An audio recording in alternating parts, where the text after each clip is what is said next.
સાબરમતી જેલમાં કેદવાસ ભોગવી રહેલા જૂનાગઢના સાંસદ દિનુભાઈ સોલંકી ગીર સોમનાથ આવી પહોંચ્યા। શિવરાત્રીના દિવસે સોમનાથ દાદાના દર્શને આવેલા દિનુભાઈનું તેમના સમર્થકો દ્વારા ઉષ્માભર્યું સ્વાગત કરવામાં આવ્યું। દિનુભાઈ વતન કોડીનાર જવાને બદલે હવાઈ માર્ગે સોમનાથ દાદાના દર્શને પહોંચ્યા હતા। સોમનાથ દાદાનો અભિષેક તથા ધ્વજ પૂજન કર્યું હતું।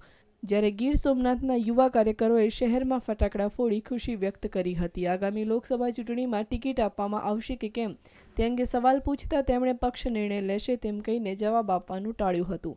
જૂનાગઢના સાંસદ દિનુભાઈ અમિત જેઠવા કેસમાં જેલવાસ ભોગવી રહ્યા હતા, ત્યારે તેમના રાજકીય ભાવિ સામે સવાલ ઉપસ્થિત થાય તે સ્વાભાવિક છે। શિવરાત્રી જેવો દિવસ છે અને અમે પણ ખૂબ મોટી મુશ્કેલીમાંથી બહાર આવ્યા છે અને ભગવાન સોમનાથને ત્યાં એમના ચરણોમાં શીશ નમાવીને એક જ પ્રાર્થના કરી છે કે આ દેશના વડાપ્રધાન નરેન્દ્રભાઈ મોદી જલ્દી બને એવી ભગવાનને પ્રાર્થના શિવરાત્રીના દિવસે કરી છે। ભારતીય જનતા પાર્ટી નક્કી કરશે, એ પાર્ટીનો વિષય છે, એમાં અમે કાંઈ ના કરીએ।